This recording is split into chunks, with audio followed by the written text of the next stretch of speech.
Bismillahirrahmanirrahim. Assalamualaikum warahmatullahi wabarakatuh.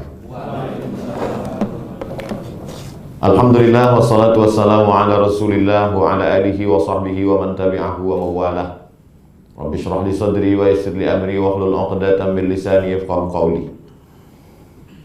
Yang sama-sama kita hormati Bapak-bapak, Ibu-ibu, Ketua Pengadilan Tinggi se-Indonesia, Hakim Tinggi Pengadilan Negeri, Bapak Ibu Hakim di lingkungan peradilan umum, beserta satker-satker yang berada di bawahnya. Tak dapat saya sebutkan satu persatu, insya Allah kita semua dimuliakan Allah Subhanahu wa Ta'ala. Saya dari bumi Melayu, Pulau Sumatera, Riau, kami biasa berpantun. Anak raja membeli lengkuas, tak lupa juga membeli pakis. Memang yang memberikan tausiah ini UAS, tapi yang membawa kemari ini UIS. Jadi kalau UAS itu Ustadz Abdul Somad, UIS ini Ustadz Idris Silau. Silau itu nama kampung halaman beliau di Sumatera Utara. Kenapa perlu saya sebutkan? Man lam yashkurin nas, lam yashkurillah. Siapa yang tidak berterima kasih kepada manusia, maka dia tidak dianggap bersyukur kepada Allah Subhanahu wa Ta'ala. Adapun orang-orang yang tak dapat saya sebutkan satu persatu, insya Allah tak luput dari catatan para malaikat. Mudah-mudahan di akhirat mendapatkan balasannya, insya Allah. Amin ya rabbal alamin. Saya diberitahu bahwa momen kesempatan yang baik dan mulia ini pada momen Maulid Nabi Muhammad Sallallahu Alaihi Wasallam. Ada beredar video di YouTube, di grup-grup WhatsApp, bahwa membuat acara maulid itu bid'ah. Maka kalau sudah bid'ah berarti dholalah. Kalau dholalah berarti tempatnya neraka jahanam. Jadi kalau maulid itu bid'ah, maka yang mengundang masuk neraka. Panitia yang menyiapkan juga masuk neraka. Yang membawa saya kemari pun ikut juga masuk neraka. Dan yang paling panas nerakanya yang ceramah. Jadi siapa saja bisa berpendapat tentang masalah maulid ini adalah berbahagia dengan kelahiran Nabi Muhammad Sallallahu Alaihi Wasallam. Ada seorang laki-laki namanya Abdul Uzza. Kalau yang ceramah ini Abdul Somad. Kalau saya sebut Abdul Uzza banyak orang tak tahu. Tapi kalau saya sebut nama kerennya orang tahu. Bapak Ibu jamaah, siapa itu Abdul Uzza? Oh tak tahu Pak Ustadz. Nama kerennya Abu Lahab. Oh tahu. Itulah pentingnya kita tahu nama orang. Kadang di kantor namanya lain, di Facebook lain. Di kantor namanya jelas, di TikTok lain pula. Tapi kalau saya jelas. Tadi disebutkan yang ceramah Dr. Abdul Somad LCMA. Panggilannya pun itu juga, cuman disingkat. Ujian akhir semester Ustadz Abdul Somad. Jadi Abu Lahab ini punya pembantu. Waktu itu budak hamba sahaya namanya Suwaibah. Suwaibah, kau jagalah adik iparku. Nama adikku Abdullah. Dia sudah mati, meninggal dunia. Nama istrinya Aminah, sedang hamil tua. Tolong kau jaga dia. Nanti kalau anaknya lahir, tolong kau sampaikan berita ke rumah. Baiklah tuan, kata si Suwaibah tadi. Dijaganya lah adik ipar Abu Lahab yang sedang hamil tua. Tepat pada hari Senin 12 Rabiul Awal lahirlah anak itu laki-laki. Suwaibah pun pulang ke rumah. Tuan Abu Lahab, ya, keponakanmu sudah lahir. Laki-laki apa perempuan? Karena zaman itu kalau perempuan kubur hidup-hidup. Keponakanmu laki-laki. Alhamdulillah. Saking senangnya hatiku, adikku meninggal diganti Allah anaknya laki-laki, maka sejak hari ini, hari Senin 12 Rabiul Awal, kau kubebaskan dari perbudakan, kau tak budak lagi. Harga onta 50 juta, paling murah. Harga budak hamba sahaya bisa 2 kali lipat onta, 100 juta. Abu Lahab bersedekah saat Nabi lahir 100 juta. Jadi kalau ada hari ini orang Islam di Indonesia buat acara maulid 100 juta sedekah pada fakir miskin anak yatim, itu baru selevel dengan Abu Lahab.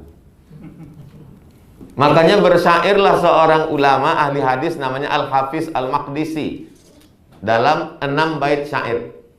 Idza kana hadza kafiran ja'a dhammuhu tabbat yadahu fil jahimi mukhlida ata annahu fi kulli yaumil isnaini abada yukhaffaf anhul azabu masruran bi ahmada fa kaifa billadzi tula umrihi bi ahmada masruran wa mata muwahhida. Kalau si Abu Lahab yang sudah dijamin masuk neraka ini diringankan azabnya setiap hari Senin karena senang menyambut kelahiran Nabi Muhammad SAW, bagaimana dengan umat Islam yang senang dengan maulid dan mati dalam keadaan la ilaha illallah Muhammadur Rasulullah. Jadi Abu Lahab itu masuk neraka pasti, karena ayatnya jelas, tabbat syada abi lahabiu wa tab. Ayat tentang Abu Lahab dengan Abdul Somad dekat. Satu lagi ayatnya beberapa halaman setelah itu, kul huwallahu ahad Allahus somad. Tapi insya Allah tempatnya yang satu di neraka, satu di surga. Amin. Insya Allah kalau orang-orang pengadilan mendoakan ini makbul insya Allah. Karena mereka orang-orang yang istiqomah. Amin. Dan sampai mana tadi? Lupa pula. Bahwa Abu Lahab senang hatinya, walaupun dijamin masuk neraka, diringankan azabnya setiap hari Senin. Hadis tentang itu ada dalam Sahih Bukhari. Yang mimpi itu namanya Abbas. Abdullah, Hamzah, Abbas, Abdul Muthalib itu saudara kandung Abu Thalib, sama-sama anak Abdul Muthalib. Jadi mereka saudara laki-laki 10, perempuan 5, 15 saudara kandung. Karena waktu itu belum ada keluarga berencana. Abdullah ayah Nabi Muhammad, Abu Lahab musuh Nabi Muhammad, Hamzah penolong Nabi Muhammad, Abu Thalib ayah Ali bin Abi Thalib. Lalu kemudian bermimpilah Abbas. Abbas bermimpi bertemu dengan saudara kandungnya Abu Lahab. Hai Abu Lahab, ya. Katanya kau masuk neraka Abu Lahab. Betul. Gimana rasanya di neraka? Panas. Tapi azabku diringankan setiap hari Senin. Hah? Saya takut nanti dibuka. Rupanya kalau di depan hakim boleh dibuka. Tapi ceramahnya tak perlu diulang dari awal kan? Lupa soalnya. Abu Lahab kau masuk neraka? Iya. Jadi aku masuk neraka, tapi azabku diringankan setiap hari Senin karena aku senang menyambut kelahiran Muhammad sallallahu alaihi wasallam. Oleh sebab itu apa kata Ibnu Taimiyah dalam kitab Iqtida' As-Siratal Mustaqim? Fata'zimul maulid, mengagungkan maulid. Wattikhadhuhu mausiman, membuatnya peringatan maulid. Qad yaf'aluhu ba'dun nas, dilakukan sebagian orang. Wa yakunu lahu ajrun azim, orang yang melakukan maulid itu dapat pahala yang besar. Li husni qasdihi, karena niatnya baik. Wa li ta'zimihi, karena dia mengagungkan Rasulullah sallallahu alaihi wasallam. Ternyata yang mengikut program kita ini, pagi menjelang siang yang barokah ini, seluruh hakim-hakim pengadilan tinggi, pengadilan negeri se-Indonesia. Dan tidak personnya, tapi kantornya. Memang kita di kantor ini hanya beberapa orang yang nampak, tapi yang di alam ghaib ternyata jauh lebih banyak. Insya Allah pahalanya sama.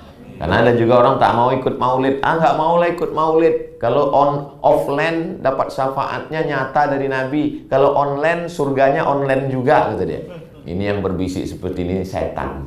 Biar supaya jangan ikut pengajian. Jadi kalau saya mengisi maulid, yang pertama saya jelaskan dulu kedudukan maulid itu, supaya orang jangan sampai ketakutan. Jadi panitia maulid di masjid, di surau, dilanggar, di kantor, di RW, di kades, di kadus, takut. Maka teruslah buat maulid, karena maulid ini baik, isinya penting karena terkait dengan Nabi Muhammad sallallahu alaihi wasallam. Ini poin yang pertama. Berikutnya baru kita masuk ke maulid. Tema yang diberikan kepada saya, Nabi Muhammad sallallahu alaihi wasallam sebagai makhluk sosial. Bagaimana Nabi Muhammad SAW sebagai makhluk sosial? Nabi berinteraksi dengan anak, dengan istri, dengan keluarga, dengan jamaah. Ada orang sekarang ngaku umat Nabi Muhammad tapi tidak berinteraksi dengan manusia. Kawannya YouTube, Instagram, Telegram, miligram, kilogram. Tidak ada jumpa orang.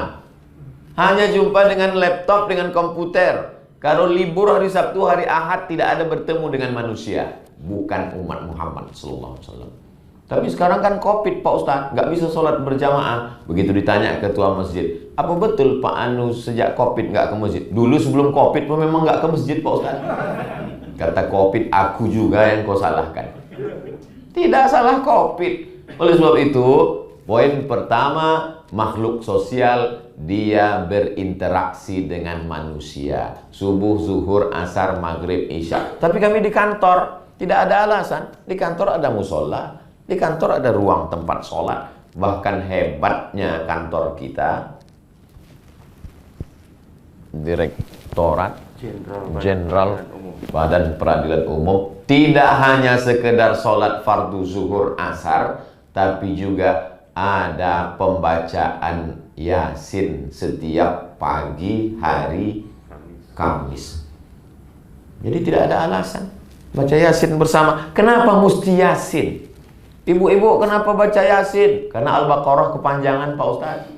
Dibaca jam 8, asar baru selesai. Bukan itu alasannya. Dibaca Yasin dipilih karena kata Nabi, likulli syai'in qalbun. Segala sesuatu itu punya qalbu, punya hati. Wa qalbul Quran Yasin. Quran itu hatinya itu Yasin. Makanya orang sebelum ngapal Quran, ngapal Yasin dulu. Kenapa? Karena kalau sudah hatinya disentuh, yang lain akan ikut. Kan begitu dalam lagu. Sentuhlah tepat di hatinya, dia akan jadi milikmu untuk selamanya. Jadi orang kalau sudah hatinya tertawan, jadi menawan Al-Quran itu dengan hatinya. Hati Al-Quran itu Yasin. Dalam tafsir Ibnu Katsir, di muqaddimah surat Yasin dikatakan, la tuqra'u fi amrin asirin illa yassarahullah. Kalau surat Yasin itu dibacakan pada perkara yang sulit, yang susah, yang jelimet, yang ribet, yang payah, dimudahkan Allah. Urusan kantor, baca Yasin. Urusan nikah, baca Yasin. Urusan anak, baca Yasin. Urusan orang meninggal di ruang ICU tak mati-mati, bacakan Yasin. Alhamdulillah Pak Ustadz, setelah kami bacakan, mati. Kan kasihan kita menengok dia sakratul maut tak selesai-selesai. Kita selalu berdoa, Allahumma hawwin alaina fi sakaratil maut. Maka saya sampai hari ini kalau ada sulit, ada susah, malam saya baca Yasin. Selesai baca Yasin, ya Allah sampaikanlah pahala baca Yasinku ini untuk almarhumah emakku, almarhum ayahku, almarhumah datuk nenek guru-guruku. Berkat kemuliaan surat Yasin, mudahkanlah urusanku ya Allah. Kalau belum tercapai, jangan salahkan Yasinnya. Ini banyak orang sekarang salah. Saya kemarin Pak Ustadz minta supaya jangan dimutasi, pindah juga. Bukan salah Yasinnya. Sama seperti kita disuruh baca ayat kursi untuk ngusir ruqyah orang kerasukan setan. Pas dibacakan, setannya bukan lari, malah ketawa. Bukan salah Yasinnya. Kata setan, yang baca sama macam aku juga, kata setan. Masa sesama setan ngusir, kata dia. Mudah-mudahan setannya masih segan di depan orang banyak, tak dibukakannya. Bapak Ibu yang dimuliakan Allah Subhanahu wa taala di seluruh Indonesia dari Sabang sampai Papua, saudara-saudaraku sebangsa setanah air, maka dalam hal ini kenapa kantor baca Yasin? Karena dalam Yasin Nabi sedang mengingatkan bahwa kita akan mati. Innama amruhu iza arada syai'an ayyaqula lahu kun fayakun. Di mana itu ayat itu? Dalam surat Yasin. Karena orang mengatakan kalau sudah mati ya mati aja. Hiduplah di peristirahatan. Marilah kita antar jenazah ini ke tempat peristirahatan terakhir. Kata siapa istirahat? Iya kalau dia jujur. Iya kalau dia sudah sampai WBK, wilayah bebas korupsi. Istirahatnya terakhir. Tapi kalau tidak, babak belur. Tapi kita kan segan untuk menyampaikan pada pelepasan jenazah. Marilah kita antar jenazah ini ke tempat babak belur yang luar biasa. Kita bacakan Yasin untuk memudahkan. Kenapa kalau baca Yasin itu kita jadi mudah hidup? Karena di Yasin kita diajarkan bahwa kita tidak diawasi oleh Inspektorat Jenderal, tidak diawasi oleh kamera CCTV, tidak diawasi oleh atasan. Kalau atasan yang mengawasi, boleh jadi dia keluar kota, ngantuk, stres, depresi, tidur. Kalau diawasi oleh CCTV, boleh jadi kabelnya dimakan tikus, mati lampu dan lain sebagainya. Tapi diawasi oleh dia. Siapa dia? La ta'khudhuhu sinatun wala naum. Maka kita disuruh baca ayat kursi. Dibaca dalam surat Yasin, kita diajarkan tentang pertanggungjawaban total. Al-yawma nakhtimu ala afwahihim wa tukallimuna aydihim wa tashhadu arjuluhum bima kanu yaksibun. Tapi Yasin bukan mantra bim salabim abrakadabra. Al-yawma nakhtimu ala afwahihim. Hari itu mulutnya kami kunci karena lidah pandai berbohong, berdusta. Wa tukallimuna aydihim, tangannya akan kami buat berbicara. Berapa yang sudah kau tanda tangani, berapa yang sudah kau lakukan tipu bohong muslihat. Wa tashhadu arjuluhum, kami buat kakinya bersaksi bima kanu yaksibun. Makanya orang kalau baca Yasin tiap hari, insya Allah hatinya dinasehati terus. Tapi baca artinya, baca terjemahnya. Alhamdulillah Pak Ustadz, kawan-kawan saya di kantor baca Yasin itu bukan cuma baca terjemahnya, tulisan Latin di bawah Yasin itu pun dia baca. Saking nggak bisanya ngaji. Kawan sebelah baca Yasin, dia baca Ya Asin gitu. Kok baca Ya Asin? Ini A-nya 2 Pak Ustadz. Jangan diejek. Sudah mau ikut pengajian, alhamdulillah. Zaman edan, zaman error, banyak orang gila main aplikasi macam-macam, masih mau dia datang pengajian. Teruskan. Hanya saja mungkin metode modelnya dirubah. Selama ini ngaji Yasin bersama. Ngaji Yasin bersama itu bagus. Cuman yang tahu ngaji dengan nggak tahu, yang nggak tahu pun merasa tahu. Karena bunyinya sama. Apalagi pakai masker, mulutnya nggak kelihatan. Yasin. Padahal dia yang jurusan silent. Nggak bunyi.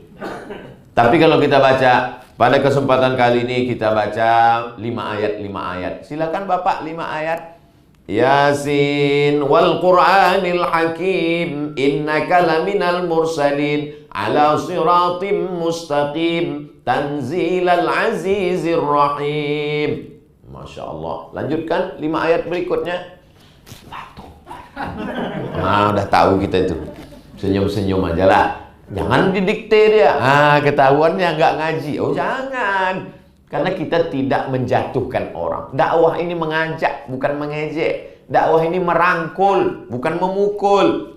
Kata Nabi, kata Allah dalam Quran, ud'u ila sabili rabbik, ajak orang ke jalan Tuhan.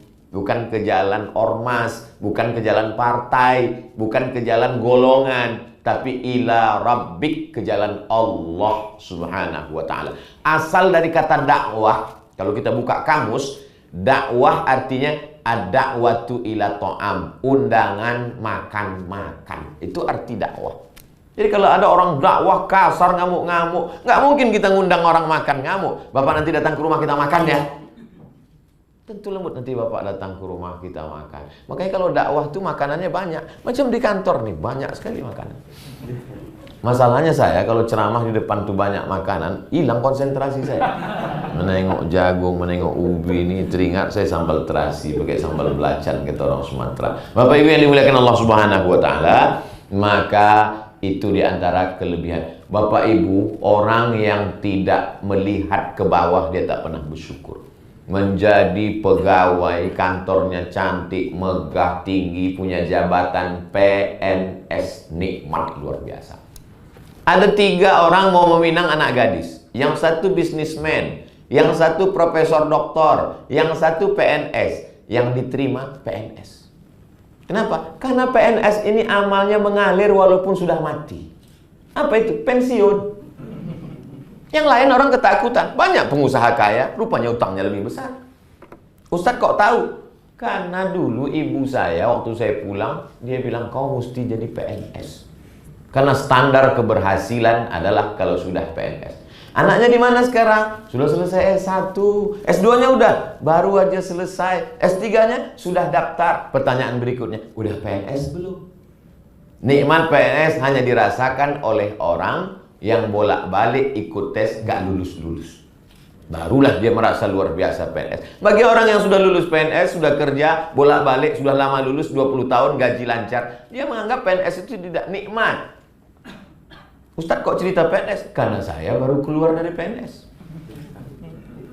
10 tahun saya cuma mengabdikan diri di dalam, tapi di luar tetap pengabdian di kantor, di masjid, di surau. Jadi Ustadz sekarang nggak dosen. Dulu dosen di UIN, Universitas Islam Negeri. Sekarang saya visiting profesor di Universitas Islam Sultan Syarif Ali Bandar Seri Begawan, Brunei Darussalam.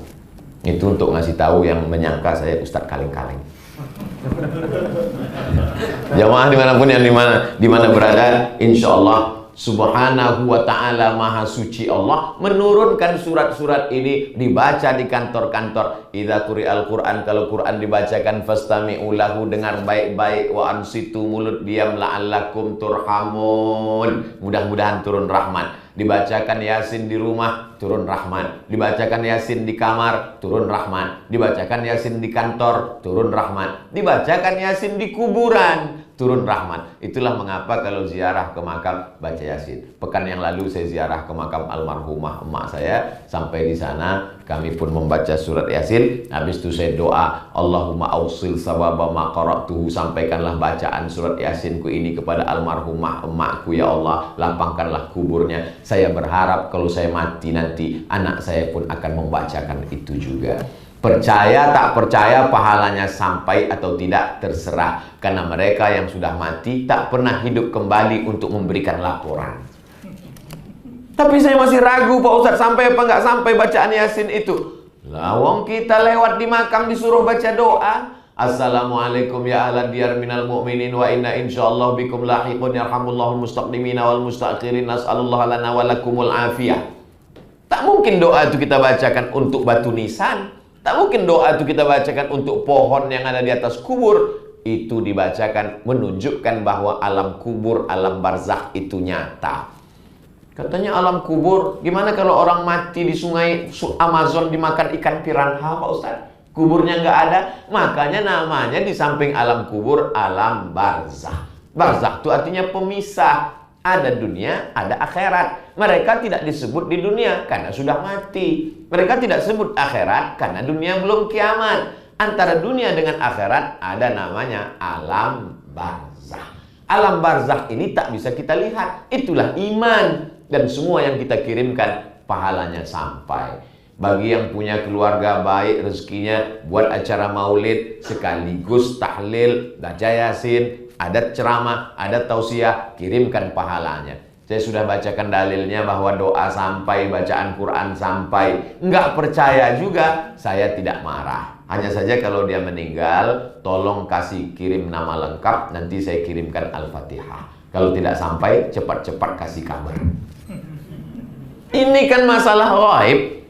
Orang tidak akan sholat kalau tidak percaya kepada yang ghaib. Sholat itu nomor 2. Yang nomor 1 percaya kepada yang ghaib. Coba tengok surat Al-Baqarah di awal-awal. Alif Lam Mim. Zalikal kitabu la raiba fihi hudal lil muttaqin. Alladzina yu'minuna bil ghaib wa yuqimuna sholah. Jadi kalau ada orang sholat nggak percaya kepada yang ghaib, sholatnya tak diterima. Mana malaikat kiraman katibin yang menulis catatan amal? Mana surga? Mana neraka? Mana roh? Mana azab kubur? Mana mungkar nakir? Mana Allah? Makanya kita disuruh percaya kepada, beriman kepada yang gaib. Setelah gaib, wa yuqimunas shalah, barulah dia sholat. Ini poin pertama, syukur kepada Allah karena diberi kesempatan bekerja, PNS, kantornya megah di seluruh Indonesia, dihormati orang luar biasa. Dulu kalau anak-anak ditanya, kamu mau jadi apa? Mau jadi dokter. Mau jadi apa? Mau jadi polisi. Mau jadi apa? Mau jadi hakim. Dulu saya menganggap itu sesuatu yang biasa. Setelah jadi ustadz nih baru saya paham, ternyata luar biasa. Kenapa? Tukang jaga malam, senternya besar, baterainya 6. 12 jam mata melotot dari jam 6 sore sampai jam 6 subuh, gaji cuma 1,5 juta. Bisa dicek ke lapangan. Dokter, senternya kecil, baterainya 1. Dokter THT, telinga, hidung, tenggorokan. Buka mulut, 5 juta. Itu maka dokter, saya ceramah di ikatan dokter. Tukang pecah batu di gunung. Gagang martilnya sebesar batang sapu rotan. Berpeluh, berkeringat. Hakim, kecil aja martilnya. Pukul sekali. 4 kali lipat gaji PNS biasa. Ustaz tahu dari mana? Dapat bocoran. Kemudahan-kemudahan ini bukan gratis dari Allah. La tus'alunna yawma idzin 'anil na'im. Tapi sistem sekarang luar biasa. Dulu masyarakat bisa langsung masuk ke kantor pejabat, entah apa yang terjadi antara mereka kita tak tahu, tapi hari ini terbuka di depan kantor ada meja, diawasi CCTV, maka sistem yang baik akan melahirkan karyawan, pegawai, pejabat, masyarakat yang baik. Orang yang jorok, buang puntung rokok, abu rokok dimanapun, buang permen karet dimanapun, begitu dia sampai ke Singapura, dia akan menjadi orang yang amat sangat disiplin. Kenapa? Karena sistem. Kalau sampai dia buang puntung rokok, dia buang permen karet, dia buang sampah, langsung kena denda. Begitulah sistem yang hebat. Orang yang disiplin tinggal di tempat yang tidak punya sistem yang baik, maka dia tidak akan menjadi baik. Nabi Muhammad SAW menciptakan 2 disiplin. Disiplin hukum di dunia, disiplin hukum percaya kepada yang gaib. Hukum dunia ada hukumannya, ditetapkan, dituntut oleh jaksa, ditetapkan oleh hakim, ada pengacara, pembela. Lalu kemudian ada hukum akhirat. Itulah amal hati, ridha, tawakal, taat, ikhlas, bersihkan hati dari hasad. Maka ini semua, yang satu lewat khutbah, lewat pengajian, lewat tausiah, yang satu lagi lewat hukum. Ada perangkat hukumnya, ada polisinya, ada penjaranya. Makanya kita diajarkan 2 kehidupan. Rabbana atina fid dunya hasanah wa fil akhirati hasanah wa qina azabannar. Nabi Muhammad SAW mengajarkan kehidupan sosial. Suatu ketika Nabi Muhammad SAW bersama dengan para sahabat-sahabatnya. Kenapa Ustaz nengok jam terus? Karena waktu saya tausiah 30 menit, ada tanya jawab 30 menit, di mana-mana saya tausiah 60 menit sesuai dengan kode etik 600 ml. Tak lebih tak kurang. Ada waktu 10 menit lagi. Suatu ketika Nabi Muhammad SAW bersama para sahabatnya, lalu kemudian dalam sebuah perjalanan itu sahabat berkata, aku yang akan memburu binatang untuk makanan kita, halal, silakan. Aku nanti yang akan menyembelih, mencuci, membuang kulit perut bersih jeroannya, silakan. Aku nanti yang akan membakar dan memasaknya, silakan. Lalu apa kata Nabi? Aku yang akan mencari kayu bakarnya. Sosial, ada kebersamaan. Kalau Abdul Somad sekarang tidak begitu. Kalau datang tim Abdul Somad, Ustaz, saya yang akan mencari hewannya, silakan. Saya yang akan membersihkan, memotong, mencucinya, silakan. Saya yang akan memasaknya, silakan. Kamu cari kayu bakar, saya yang akan menikmatinya. Itu beda Nabi Muhammad dengan umat Muhammad yang bolak-balik bersolawat, yang kalau berdoa wadkhilnal jannata ma'al abrar, masukkan aku ke surga bersama Nabi Muhammad, tapi perbuatannya tidak mencerminkan akhlak Nabi Muhammad sallallahu alaihi wasallam. Makanya maulid itu diulang 1 bulan, bahkan ada maulid arba'in 40 malam. Untuk apa? Mungkin Ustaz ini menyampaikan aspek hukumnya, Ustaz ini menyampaikan aspek akhlaknya, Ustaz ini menyampaikan aspek kepemimpinannya. Dan hari ini di waktu yang singkat saya diizinkan di tengah orang-orang yang terhormat, dimuliakan manusia dan Allah SWT, menyampaikan aspek Nabi berkehidupan sosial. Jangan bayangkan Nabi itu duduk di atas menara gading, tidak tersentuh, untouchable, semua perbuatannya hanya sendiri saja. Tidak, Nabi bersama dengan para sahabat. Bahkan ketika dia menggali perang Khandaq, Nabi menarik jubahnya ke atas, kelihatan perutnya basah karena peluh keringat mengangkat batu dan pasir-pasir. Nabi SAW orang yang low profile. Padahal alam semesta ini tidak tercipta kalau bukan karena cinta Allah kepada Nabi Muhammad SAW. Nabi Musa alaihissalam ingin jadi umat Nabi Muhammad. Kenapa? Karena jadi umat Nabi Muhammad lebih dulu masuk surga. Walaupun amal kita lebih sedikit, walaupun dosa kita lebih banyak, tapi Nabi berjanji, man qala la ilaha illallah Muhammadur Rasulullah dakhalal jannah. Siapa yang berkata tiada Tuhan selain Allah dan Muhammad Rasul utusan Allah, maka dia akan masuk surga. Kita ini semuanya, baik yang offline maupun yang online, semuanya insya Allah masuk surga. Amin. Wa in zana wa in sarak, kalau dia berzina, kalau dia mencuri, kata Nabi, wa in zana wa in sarak, walaupun dia berzina, walaupun dia mencuri, dia tetap masuk surga. Orang heran, masa penzina pencuri masuk surga juga? Masuk, cuman transit dulu. Makanya kita selalu berdoa jangan transit. Rabbana atina fid dunya hasanah wa fil akhirati hasanah wa qina azabannar. Wa qina azabannar itu artinya jangan transit di neraka jahanam. Nabi Muhammad mengajarkan itu. Pagi habis sholat subuh 7 kali. Allahumma ajirna minan nar, Allahumma ajirna minan nar, Allahumma ajirna minan nar, Allahumma ajirna minan nar, Allahumma ajirna minan nar, Allahumma ajirna minan nar, Allahumma ajirna minan nar. Selamatkan kami dari api neraka. Bapak Ibu kalau doakan Ustaz Abdul Somad jangan doakan yang lain-lain. Doakan saja satu, Abdul Somad husnul khotimah. Pak Dirjen mau menyapa. Masya Allah Pak Dirjen. Baik Pak Dirjen. Di antara doa kita adalah supaya jangan sampai kita masuk ke dalam neraka. Lalu ada seorang yang soleh, sholatnya lengkap, puasanya baik, sudah haji, berzikir, baca Quran, lalu kemudian diperiksalah segala amal-amalnya dan dia masuk ke dalam neraka. Cerita riwayat ini disebutkan dalam kitab Ar-Risalah Al-Qushairiyah yang kita baca khatam dari malam pertama Ramadan sampai malam 30 Ramadan tahun lalu. Efek dari Covid saya tak ceramah kemana-mana, online khatam. Selalu ada hikmah. Yang selama ini pergi ke sana kemari, malam itu dibaca, habis sholat tarawih dikhatamkan. Ada satu kisah di sana. Seseorang masuk ke dalam neraka bukan karena zina, bukan karena judi, bukan karena narkoba, bukan karena minum khamar. Kenapa dia masuk neraka? Suatu ketika dia diundang pergi kondangan kenduri walimah. Pulang dari acara malam itu, maaf-maaf nyangkut daging kambing di giginya sehingga terganggu dia, ditarik-tarik tak juga mau. Akhirnya dia ambil itu batang dahan ranting kayu tetangga, diambilnya sedikit, akhirnya dicongkelnya, lancarlah.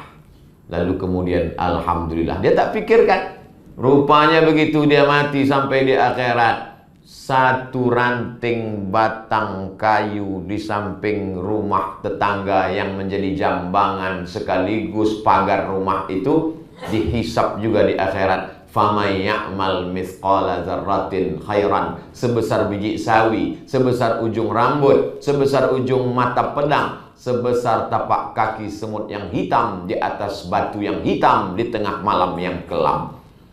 Lama saya merenung membaca kisah Ar-Risalah Al-Qushairiyah. Kalau hanya satu ujung ranting mencongkel gigi saja dihitung di akhirat, bagaimana dengan hutan belantara yang dipotong ratusan hektar dituntut di hadapan Allah Subhanahu wa Ta'ala?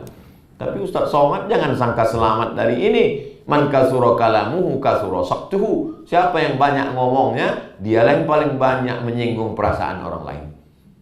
Siapa yang paling banyak bicaranya, dialah yang paling banyak dosanya. Itu makanya saya setiap di ujung tausiah, demikianlah tausiah ini saya sampaikan, ada kata-kata yang tidak berkenan di hati, menyinggung perasaan Bapak Ibu dari awal sampai akhir. Sudikah Bapak Ibu memaafkan saya? Maaf, kata jamaah, selesai. Daripada kita di akhirat dituntut, di padang mahsyar. Di padang panjang aja susah kita jumpa, apalagi di padang mahsyar. Ya'ti yaumal qiyamati bi sholatin, ada nanti orang di akhirat itu mati menghadap Allah, sholatnya banyak. Wa siyamin, puasanya banyak. Wa zakatin, zakatnya banyak. Wa hajjin, hajinya bolak-balik. Apa yang terjadi? Qad syatama hadza, ternyata lidahnya kasar caci maki si fulan. Wa akala mala hadza, memakan harta si fulan dengan cara haram. Wa safaka dama hadza, menumpahkan darah si fulan. Wa qadhafa hadza, menuduh si fulan tanpa bukti. Wa daraba hadza, memukul si fulan. Maka dia akan dituntut di hadapan Allah. Ukhidat hasanatuhu, amal solatnya diambil, amal solat duhanya diambil, amal puasa Senin Kamisnya diambil, amal bangunan masjidnya diambil. Faniyat hasanatuhu, amalnya yang setinggi bukit Uhud sudah habis. walam tuqda alaih. Yang nuntut, yang ngantri masih panjang, masih banyak. Akhirnya apa yang terjadi? Ukhidat khotoyahum, diambil dosa mereka, turihat ilaihi, dicampakkan kepada dia, dicampakkan dia ke dalam neraka jahanam. Itulah maka kita jangan sampai zolim menganiaya orang lain. Suatu ketika Nabi selesai sholat biasanya zikir dulu, tapi hari ini aneh. Assalamualaikum warahmatullah, assalamualaikum warahmatullah. Langsung dia masuk ke kamar. Sahabat heran, mana Rasulullah? Dia ke kamar. Kita tunggu. Tak lama kemudian Nabi keluar. Apa yang kau ambil ya Rasulullah? Ada barang yang lupa aku kembalikan. Aku takut mati menghadap Allah dalam keadaan tidak menunaikan amanah. Nabi meninggal hari Senin. Hari Rabu naik dia ke atas mimbar. Biasanya kalau dia akan naik mimbar, dia mau khutbah. Hari ini dia tidak khutbah. 3 yang dia sampaikan. Man kuntu jalattu lahu zahran fahadha zahri. Siapa yang dulu pernah aku cambuk pundaknya waktu aku mau mencambuk kuda, ujung cambuk terkena pundaknya karena dia berada di balik kuda dan aku tidak tahu, belum sempat minta maaf. Hadza zahri, ini pundakku, silakan balas. Man kuntu syatamtu lahu irdan. Siapa yang pernah aku caci maki, aku sumpah serapah, kasar kata-kataku, hadza irdi, ini harga diri Muhammad, silakan balas. Sahabat semua terdiam, bersedih karena mereka tahu ini tak lama lagi Nabi akan meninggal. Siapa yang pernah aku pinjam uangnya dan belum kubayar karena lupa, tuntutlah sekarang daripada aku nanti dituntut di akhirat. Tegak seorang sahabat. Ternyata kalau sakit pundak bisa dimaafkan, sakit hati bisa dimaafkan, tapi duit payah. Innalaka alayya salasata dirham. Kau punya utang 3 dirham. Sahabat Nabi menepuk bahu sahabatnya. Fadal, idfa' ya Fadal. Wahai Fadal bin Abbas, bayarkan hutangku kepada si fulan. Orang yang mati. Hari ini orang malah bangga. Alhamdulillah Pak Ustadz, saya pinjam uangnya sampai sekarang nggak dia tagih, dia lupa. Alhamdulillah. Padahal banyak orang hari ini kalau minjam uang tidak dibayar malah menganggap sebuah prestasi yang membanggakan.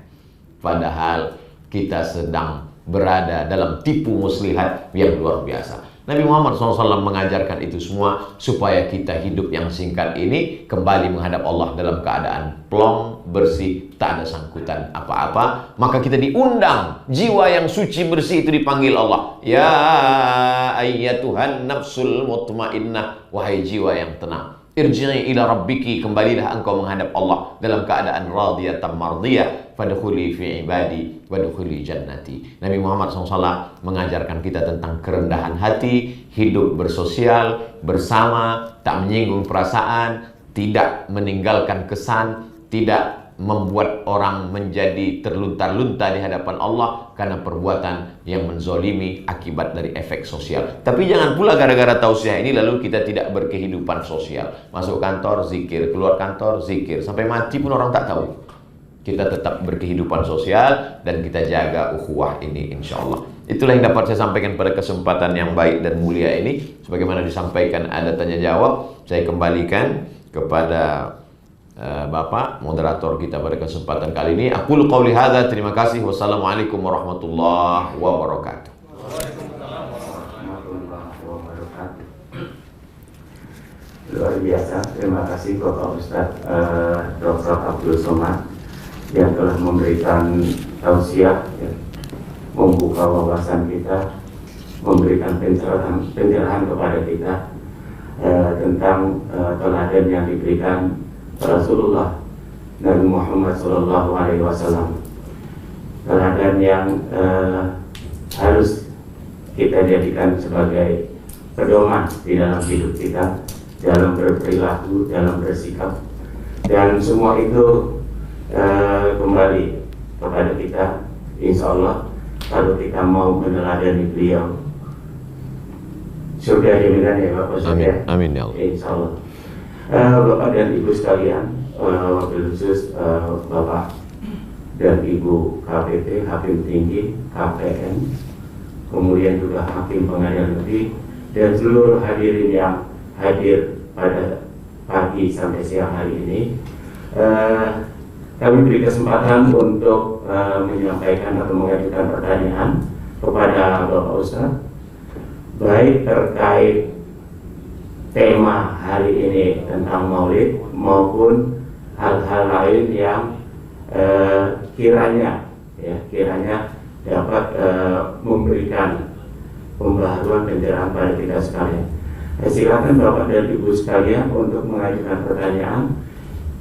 Kita awali dari 3 pertanyaan pertama, ya. Dimulai dari sekarang, silakan. Boleh sebut nama dan dari mana? Dari Serong. Ini dari Serong. Dan Serong. Pak, silakan.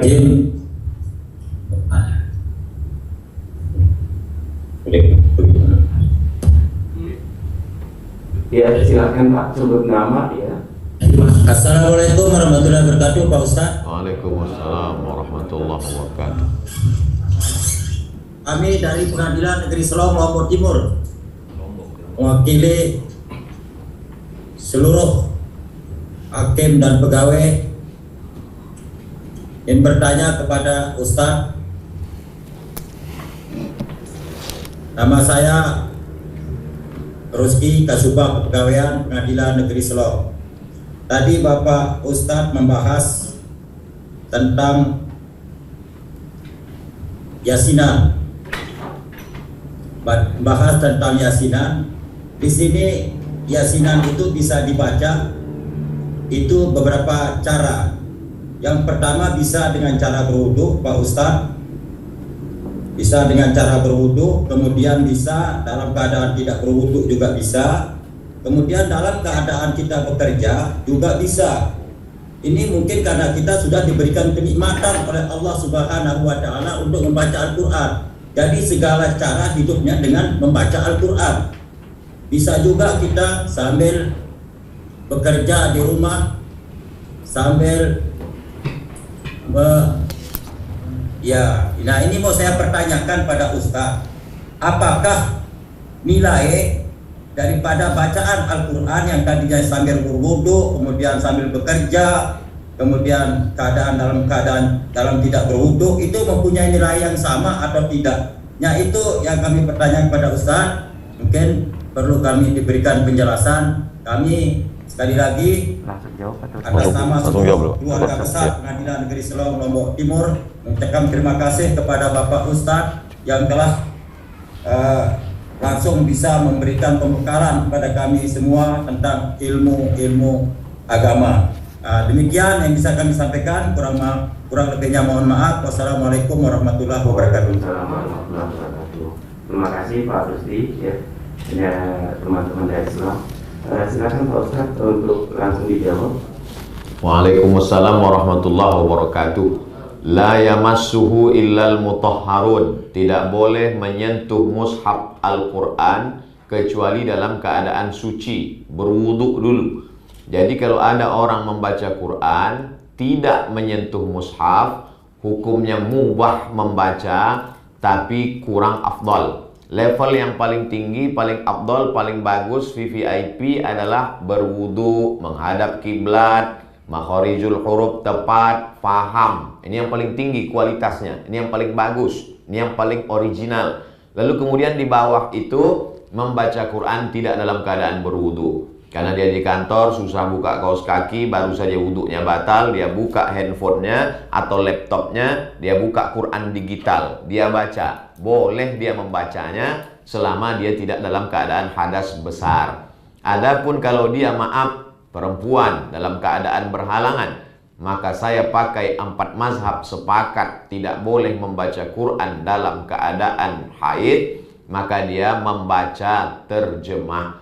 Bacalah terjemah Yasin. Apakah ada juga pahalanya? Ya. Sedangkan membaca kitab fikih, membaca kitab hadis yang di bawah Al-Quran saja ada pahalanya. Maka kalau yang sempurna, la aqulu alif lam mim harf. Aku tidak katakan alif lam mim 1 huruf, alif 1 huruf, lam 1 huruf, mim 1 huruf, walikulli harfin asyru amsalihah. 1 huruf dibalas 10 kebaikan. Adapun orang yang hanya membaca terjemah, apakah dia dapat pahala juga? Wa nunazzilu minal qur'ani ma huwa shifa. Kami turunkan Al-Quran itu sebagai penyembuh. Maka dia baca artinya, dia baca maknanya, dia masukkan ke dalam hatinya, dapat hidayah. Hudal lil muttaqin. Al-Quran itu menjadi hidayah, menjadi penerang hati, mendapat itu yang selalu kita minta. Ihdinas siratal mustaqim. Lalu kemudian kalau hanya sekedar mendengar bagaimana? Mendengar pun mendapat rahmat. Wa idza quri'al Qur'an, kalau Quran dibacakan, fastami'u lahu, diam. Wa ansitu, diam, dengar baik-baik, la'allakum turhamun, turun rahmat. Klasifikasinya yang paling atas, berwudu, paham, ngerti, baca. Di bawah itu, tidak dalam keadaan berwudu, membaca. Di bawah itu lagi, tidak dalam keadaan berwudu, dalam hadas besar karena dalam keadaan haid, menstruasi, dia baca terjemahnya, maka insya Allah turun juga rahmat Allah Subhanahu wa ta'ala. Saya tutup dengan hadis terakhir. Majtama'a qaumun, untuk satu pertanyaan ini. Majtama'a qaumun, sekelompok orang berkumpul. Yatsluna kitab Allah, membaca ayat Allah. Wa yatadarasunahu fima bainahum, mengkaji isinya. Ada yang baca, ada yang ngaji, ada yang dengar saja. Karena satu halangan dan lain sebagainya, dia dengar saja. 4 balasan Allah. Nazalan alaihimus sakinah, turun ketenangan ke dalam hatinya. Stres, depresi, galau, dengarkan kajian Al-Quran. Nazalan alaihimus sakinah, haffat bihimul malaikah, dikelilingi malaikat rahman. Ghasyiyat bihimur rahmah, mereka diliputi rahmat. Wa dzakarahumullahu fiman indah, dibanggakan Allah Ta'ala kepada para malaikat. Tidak ada obat galau, susah hati selain mendengarkan kajian. Yang selama ini pengajian yang bersifat umum, buatlah kajian tafsir surat Yasin per ayat sampai khatam. Selesai Yasin pindah ke juz amma yatasaalun, maka membangkitkan kesadaran, menambah keimanan. Wallahu a'lam bishawab. Demikian Pak Rizky ya, sudah terjawab dan kita semua mendapatkan pengetahuan baru ya tentang membaca Al-Quran dalam keadaan berwudu, tidak berwudu, bahkan sambil bekerja. Silakan Bapak dan Ibu yang lain untuk mengajukan pertanyaan. Dari Aceh, silakan. Ini PT. Assalamualaikum warahmatullahi wabarakatuh. Waalaikumsalam. Saya dari PT Banda Aceh. Nama saya M. Joni Kemri. Mungkin Ustaz Sobat mungkin pernah membahas nama Kemri. Salah satu orang itu saya. Alhamdulillah hari ini saya diberi rahmat oleh Allah bisa bertemu dengan Pak Ustaz. Alhamdulillah. Ustaz yang saya hormati, saya ingin bertanya, sudah lama ingin bertanya, jadi kemana-kemana bertanya, ya Alhamdulillah hari ini dapat kesempatan bertanya kepada Pak Ustaz. Memang pertanyaan saya tidak berkaitan dengan ceramah kita hari ini tentang Ya'juj Ma'juj. Di situ disebutkan Ya'juj Ma'juj turunan dari Nabi Adam, tapi apa?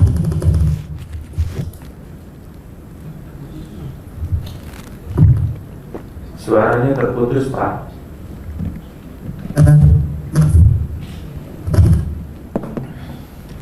Ya'juj dan Ma'juj, mereka disebut dua.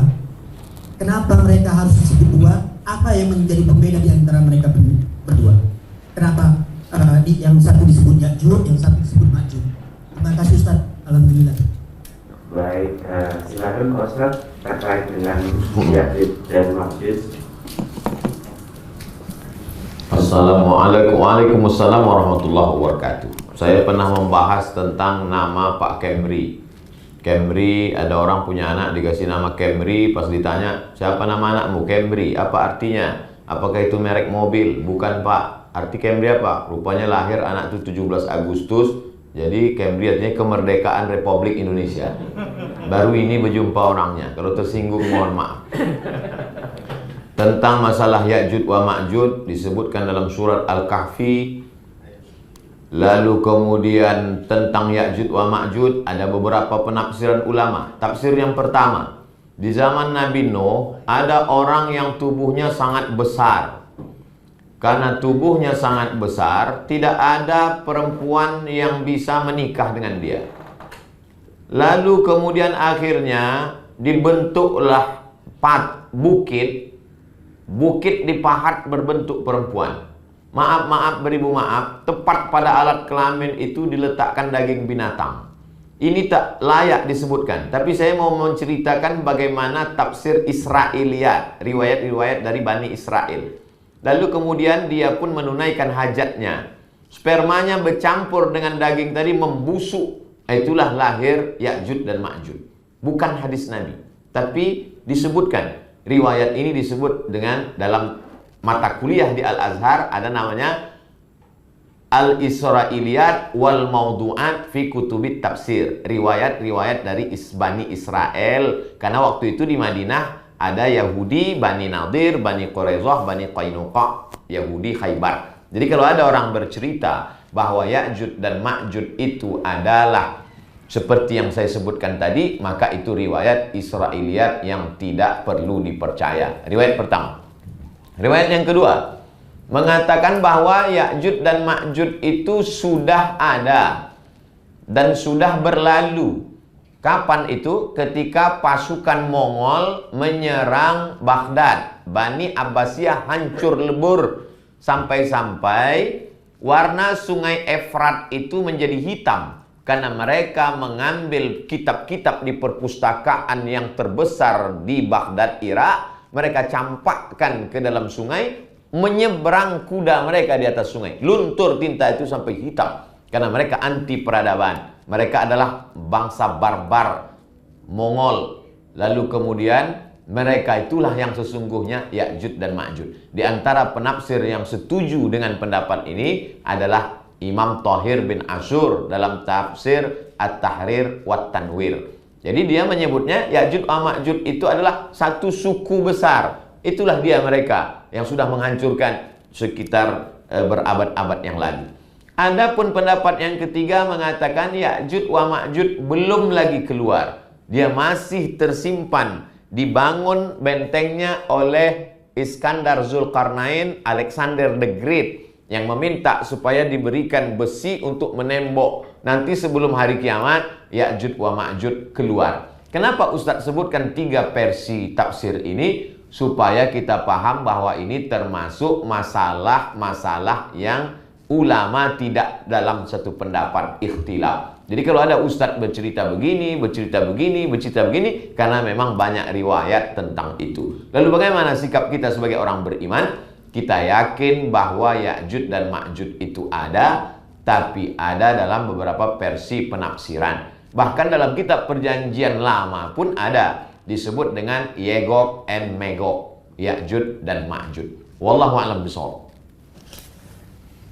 Baik Pak Joni, ya sudah terjawab apa yang selama ini menjadi ganjalan di pikiran Pak Joni ya dari penjelasan Pak Ustadz terkait dengan Ya'juj wa Ma'juj ya. Silakan Bapak dan Ibu masih ada kesempatan untuk bertanya kepada Pak Ustadz. Assalamualaikum warahmatullahi wabarakatuh. Waalaikumsalam. Waalaikumsalam warahmatullahi wabarakatuh. Ada sekelompok Tolong sebutkan dulu namanya.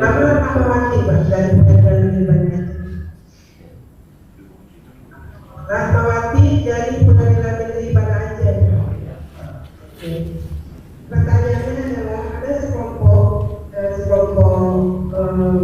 pegawai yang mengatakan atau orang mengumpulkan uang pribadi 1 bulan katakanlah 25.000. Kemudian uang itu setelah terkumpul dipinjamkan kepada teman-teman yang ingin menggunakan uang tersebut. Kemudian orang teman yang meminjam tadi ketika mengembalikan uang pribadi itu menambahkan lagi 5.000 misalnya atau 20.000 rupiah, dan uang dari hasil tahapan teman-teman yang meminjam tadi dikumpulkan lagi dan diberikan lagi untuk anggota kelompok tadi tersebut. Yang menjadi pertanyaan, apakah hal tersebut melanggar menurut Islam? Terima kasih.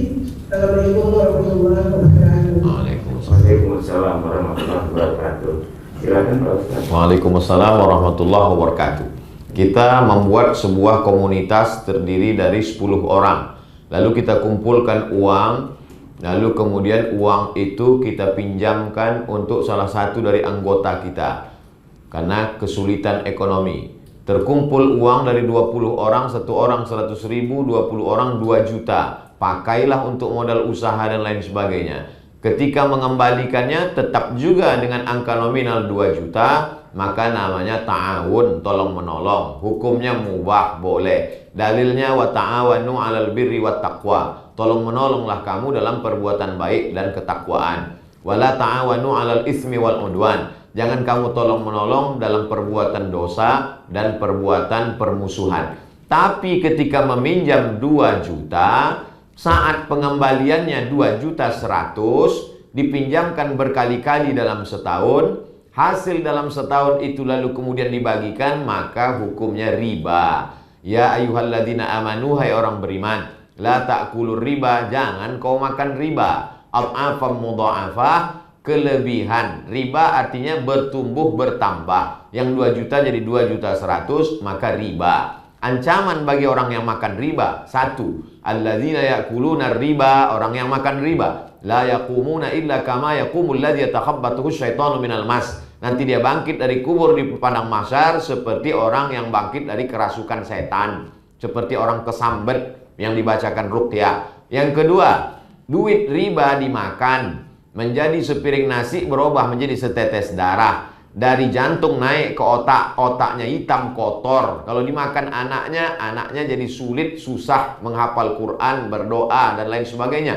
Mana dalilnya? Nasiyatin, kazibatin, khoti'ah. Ubun-ubun otak yang mestinya berpikir baik jadi kotor, pelaku dosa gara-gara kena semprotan darah riba. Yang ketiga, ayyuma lahmin, setiap daging di badan, nabata min haramin, tumbuh dari yang haram, fannaru aula bih, maka tempatnya api neraka jahanam. Badan kita dari darah dan daging, dari makanan riba, maka dicuci dalam api neraka, bersih baru masuk surga gara-gara riba. Yang keempat, setiap kita berdoa pagi petang siang malam, Rabbi firli wali walidayya warhamhuma kama rabbayani shaghira, Allah mahdina fiman hadait. Orang berdoa mengangkat tangan, doanya tak dikabulkan Allah. Kenapa doanya tak dikabulkan Allah? Mat'amuhu haram, makanannya haram karena riba. Masrabuhu haram, minumannya haram karena riba. Malbasuhu haram, pakaiannya haram karena riba. Wa hudhiya bil haram, disuapkan makanan haram kepada anak cucu istrinya.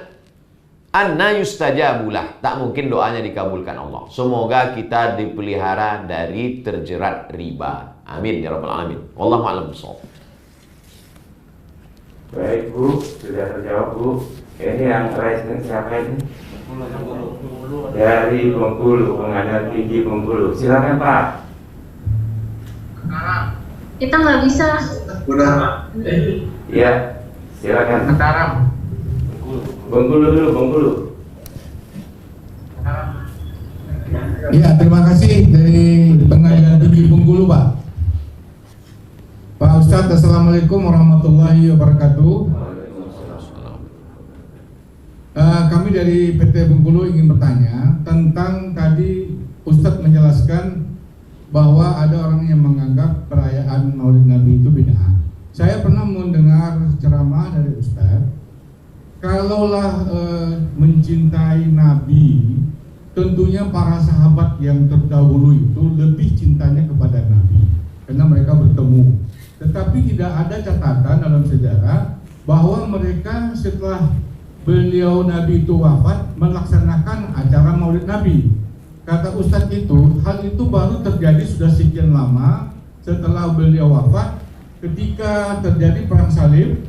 Kalau nggak salah Salahuddin Al-Ayyubi baru mengadakan acara itu. Itu jauh sesudah Rasulullah wafat. Makanya katanya ketika para sahabat, para tabi'in dan selanjutnya itu tidak pernah mengadakan upacara seperti itu. Jadi ada sebagian daripada penceramah mengatakan bahwa perayaan Maulid Nabi itu tidak pernah dilakukan oleh sahabat-sahabat utama. Nah, baru kemudian pada zaman perang salib itu kembali dihidupkan oleh Salahuddin Al-Ayyubi. Makanya sekarang banyak acara-acara seperti itu penjelasan yang kami terima dari beberapa ustadz yang kami dengar. Mohon penjelasan ustadz tentang hal demikian. Billahi taufiq wa hidayah. Wassalamualaikum warahmatullahi wabarakatuh. Waalaikumsalam warahmatullahi wabarakatuh. ini memang kontroversi sejarah ya Pak Ustadz, yang perlu ya Pak Ustadz sampaikan hal yang memang sejarah yang seharusnya kita bisa pahami bersama. Silakan Pak Ustadz untuk menjawab. Waalaikumsalam warahmatullahi wabarakatuh. Kenapa Salahuddin Al-Ayyubi membuat maulid? Karena umat sudah lupa kepada Nabi. Kenapa Abu Bakar, Umar, Utsman tak membuat maulid? Karena mereka kenal dengan Nabi, jumpa dengan Nabi, hidup dengan Nabi, makan dengan Nabi. Untuk apa mereka buat momen peringatan mengingat Nabi? Tapi apakah sahabat Nabi tidak mengenalkan Nabi kepada anaknya yang tak jumpa dengan Nabi? Dijawab oleh Syekh Yusuf Al-Qaradawi. Sahabat Nabi jumpa dengan Nabi, perang bersama Nabi. Tapi tabi'in tidak jumpa dengan Nabi. Mereka datang bertanya kepada sahabat, "Hai sahabat, kenalkanlah Nabi kepada kami." Maka sahabat membawa tabi'in ke lokasi perang Badar. Di sini dahulu Nabi berdarah-darah. Sahabat membawa tabi'in ke tempat lokasi perang Uhud. Disinilah inti dari maulid adalah mengenalkan Nabi Muhammad sallallahu alaihi wasallam. Maka perayaan maulid mesti diikat. Syarat maulid 5. Yang pertama, niatnya untuk mengagungkan Nabi. Yang kedua, dibacakan di dalamnya sejarah Nabi. Yang ketiga, di dalamnya ada pembacaan ayat Quran supaya turun barokah. Yang keempat, di dalamnya ada doa. Yang kelima, di dalamnya ada makan-makan. Makan-makan itu disebutkan oleh Imam Jalaluddin Abdurrahman As-Suyuti. Maka dulu seorang sultan, ada videonya lengkap tentang sejarah maulid Nabi. Dia bersedekah dalam acara maulid Nabi 1000 piring makanan dengan daging kambing, 3000 piring manisan. Untuk apa? Supaya umat ini kembali mengingat Nabi Muhammad sallallahu alaihi wasallam. Kalau isi maulid itu ada 5 poin tadi, maka acara maulid baik karena mengembalikan umat untuk mengingat Nabi Muhammad sallallahu alaihi wasallam. Jamaah, anak saya tidak akan membuat mengingat ayah saya karena saya masih hidup, saya masih ada di antara mereka. Tapi begitu cucu cicit saya, mereka ingin mengenal apa itu Abdul Somad, maka dibuatkanlah mengenal Abdul Somad. Orang-orang yang mengatakan tak boleh memperingati Nabi, ternyata mereka membuat sepekan mengenal Muhammad bin Abdul Wahhab di Saudi Arabia. Dibuatkan museum Ibnu Utsaimin. Ini pena Ibnu Utsaimin yang terakhir dia pakai. Ini kitab yang dia baca. Sepekan mengenal tokoh. Kalau mengenal tokoh boleh, mengenal Muhammad bin Abdul Wahhab boleh, mengenal Ibnu Utsaimin boleh. Kenapa ceramah mengenal dan mengenang Muhammad SAW tak boleh? Ulama-ulama di Saudi Arabia yang membid'ahkan maulid, ternyata mereka membuat perayaan besar-besaran untuk mengenang King Abdul Aziz yang mendirikan negara Saudi Arabia tahun 1924 dalam revolusi, membuat namanya sebagai nama airport, mengenang jasa-jasanya. Maka selama maulid isinya mengenang Nabi, bicara tentang akhlak Nabi, mengenalkan Nabi kepada umat, maka maulid itu baik. Bukan kata Abdul Somad, kata Ibnu Taimiyah dalam Iqtida' Shiratal Mustaqim, kata Imam Jalaluddin Abdurrahman As-Suyuti dalam kitab Al-Hawi Al-Lil Fatawi. Dikutipnya juga pendapat Imam Ibnu Hajar Al-Asqalani. Kalau disebut Al-Hafiz Ibnu Hajar Al-Asqalani, artinya dia hafal 300.000 hadis. Al-Hafiz Ibnu Hajar Al-Asqalani hafal 300.000 hadis, mengatakan maulid baik. Ada ustadz yang cuma hafal 3 hadis kalau laptopnya hidup membid'ahkan maulid, maka saya lebih percaya kepada Ibnu Hajar Al-Asqalani daripada ustadz yang membid'ahkan maulid hafal 3 hadis kalau laptopnya hidup. Wallahu a'lam bishawab. Baik, jelas Pak ya, kenapa kita perlu mengadakan acara maulid Nabi. Saya kira satu lagi silakan. Dari Jakarta. Ajak tim Pak. Ada negeri lagi Jawa Timur Wan. Izin. Oke. Terakhir ya dari, mohon maaf karena tadi duluan Jakarta Utara ya, silakan. Jadi mungkin nanti yang lainnya bisa pada kesempatan berikutnya. Silakan ya Ketua. Waalaikumsalam. Alhamdulillah. Kami bisa dengan idola kami, Pak kami, Bapak Ustadz Abdul Somad. Aku Bapak Ustadz, kami jabatan kami yang kebetulan kami Ketua Pengadilan di Jakarta Utara, sehubungan dengan Maulud Nabi, salah satunya adalah untuk mengenang sejarah perjuangannya. Tentu kita ketahui bahwa sejarah perjuangan Nabi Muhammad SAW salah satunya adalah menegakkan kebenaran yang hak dan mencegah atau mengurangi yang mungkar atau yang batil. Sehubungan dengan tugas kami, bahwa kami setiap hari memakai cakra, salah satunya adalah bersimbol senjata cakra. Senjata cakra di situ dimaknai adalah untuk menghancurkan kebatilan. Tentu di sisi lain adalah untuk menegakkan kebenaran dan yang hak. Sehubungan dengan tugas kami ini, kami hubungkan dengan surat Al-Baqarah ayat 42 bahwa Allah berfirman, wala talbisul haqqo bil batili wa ta'tumul haqqo wa antum ta'lamun. Jangan kau campur adukan yang hak dengan yang batil, dan jangan kau sembunyikan yang hak itu, kebenaran itu, sedangkan engkau mengetahuinya. Yang perlu saya tanyakan bahwa mohon pencerahan dari Bapak Abdul Somad, Bapak Ustadz, bagaimana kaitannya bahwa di sini dan jangan kau sembunyikan tentang yang hak itu, kebenaran itu, sedangkan engkau mengetahuinya. Nah, ini dihubungkan dengan masalah antara hak dan yang batil tersebut. Hubungan dengan tugas kami bahwa untuk menegakkan kebenaran dan untuk memerangi kebatilan, sebagaimana yang setiap hari kami jalankan, supaya kami bisa benar-benar menjadi hakim yang benar-benar sebagai penegak kebenaran. Mohon pencerahannya untuk mungkin tafsir dari ayat Al-Baqarah ayat 42 yang akan masuk. Terima kasih. Demikian Bapak Ustadz. Waalaikumsalam warahmatullahi wabarakatuh. Waalaikumsalam warahmatullahi wabarakatuh. Kuntum khaira ummah, kamu umat yang paling baik. Syarat menjadi umat terbaik 3. Ta'muruna bil ma'ruf, mengajak buat baik. Wa tanhauna 'anil munkar, mencegah perbuatan munkar. Wa tu'minuna billah, beriman kepada Allah. Apa kata Nabi?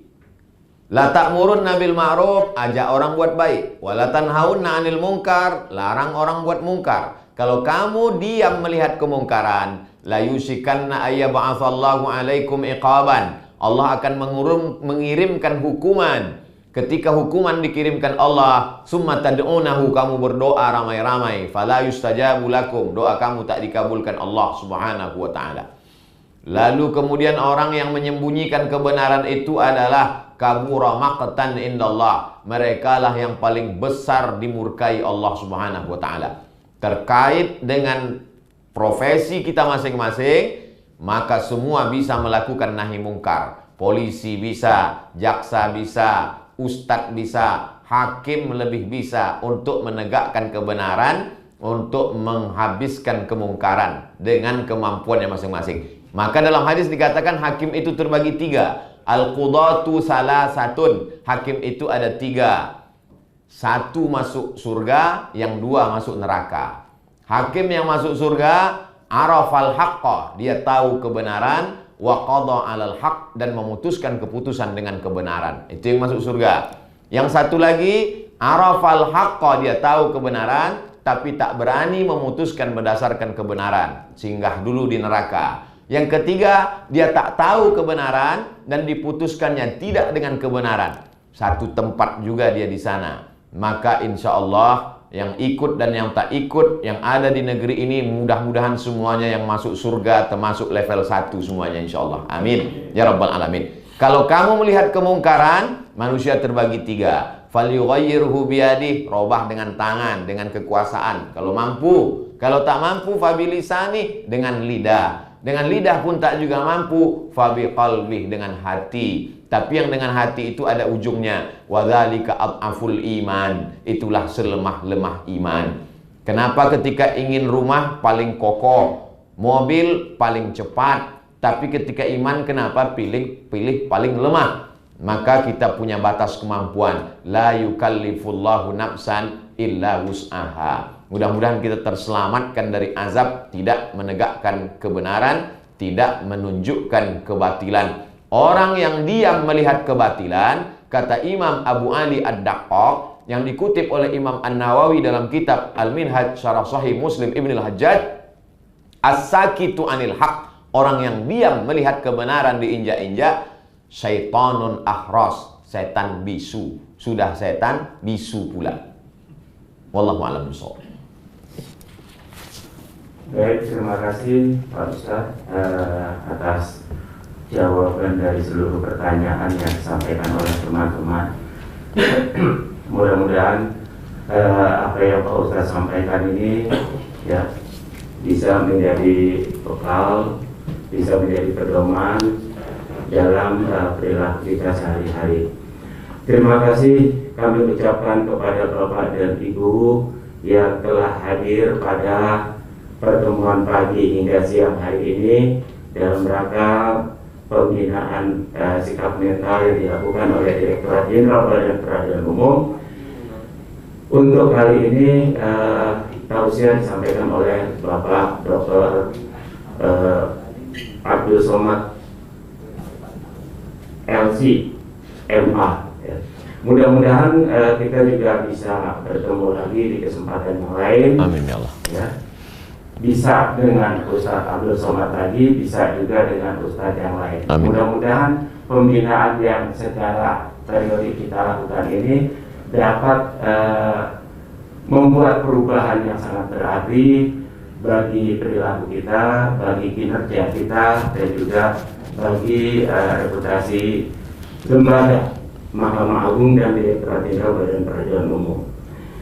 Mohon maaf kalau ada kata yang tidak pas. Biasanya nanti Pak Ustadz akan ditutup dengan pantun, Pak ya. Masya Allah.